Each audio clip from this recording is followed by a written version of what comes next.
right, so we are here at the Space Booth with former Geek Card guests, Aaron Ashmore, star of Killjoys, showrunner of Killjoys, Michelle Lovretta, and new to Geek Card, but a very important person who plays Lucy on the show, Tamsen McDonough. It's great to be talking with you guys. First of all, I'm going to say something you guys are probably not getting sick at all of hearing. That is congratulations on season 2. You guys got a second season coming. Thank you very much. Yeah, it is exciting. It is exciting. I would say so. I don't know how to do this. It's so much pressure. It's very exciting. It's exciting. All right. We'll have a remix at the end of this. Okay. There we go. Yeah. But like this first season, of course, started out with the mantra of the Warren is all, and by the end of it, we found out that that's not necessarily the case. And thank God you guys got a season 2, because that's quite a cliffhanger to be left on. But the one thing, Michelle, that I wanted to talk to you about, because you hold the power, and that is you kind of neglected the one relationship that I really wanted to see more of. Now, of course, we saw a lot of Dutch and Davin, but the important relationship that I want to see is between a man and a ship, and that is John Jacobi I thought you said and a man Lucy. and a sheep. Oh, yeah, a man and a sheep, yeah. No. sheep in space, so we can't. No, but John Jacobi and Lucy, there is some tension there. My God, there are times that I feel like we're going to come back to a scene and, John's going to be lighting some candles, asking Lucy to play some soft music.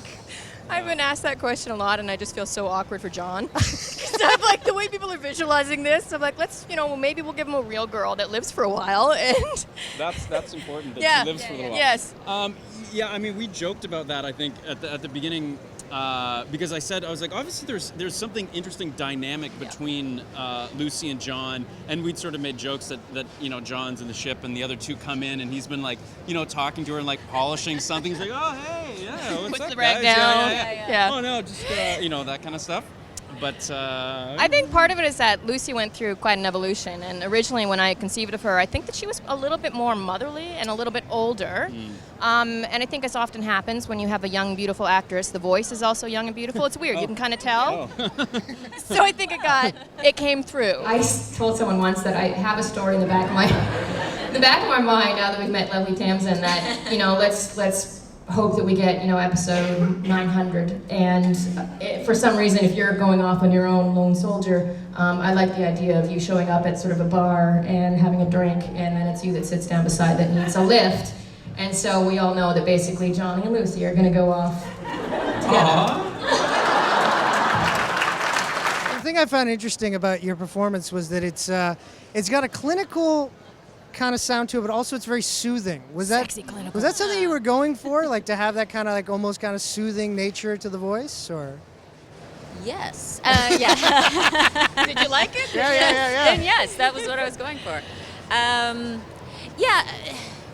That's hard to say. Yeah, I think it just depended on the lines. It depended on what we were doing, because there's the humans on the ship. They tend to panic a little bit. Yeah. So then I've got to come in and try to soothe it. Then every so often I panic, and that doesn't work as well then. So, Right. but trying to have a bit of a range, Right. just because she is AI and she does respond to situations. So. Cool. Yeah. Now, Aaron, I feel that the episode that really defined John for me was the episode during the dark rain, the black rain. Yeah. Is it because the entire time, I didn't even realize it till that episode, but John is always trying to fix everything. He's always trying to make everything even keel, everybody's okay. And there was insurmountable odds. He couldn't do it. You and tried, he finally God bless had you. to face. It was your Kobayashi Maru. It was your moment, your no-win scenario. Yeah. How did it feel to, find that in John, the whole point where sometimes he just can't make things right?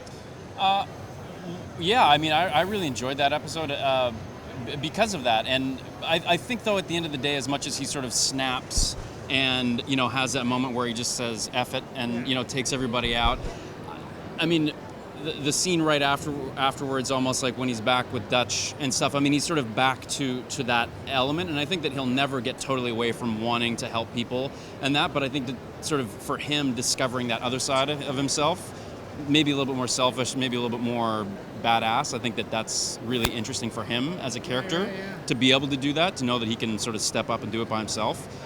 So yeah, I thought it was really, really cool dynamic for him to find in himself that we hadn't. I mean, maybe touches of it throughout the season, but I think that really defined that he can hold his own, and I think that was interesting for John himself to see that.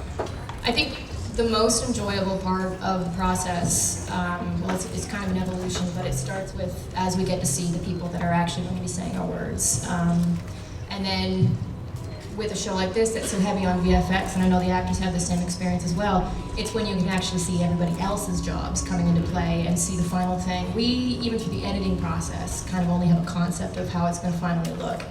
A lot of people are involved in making television, and they all did their part, and all of them, I think, I have a great debt of gratitude for season 2, including all of you, so thank you.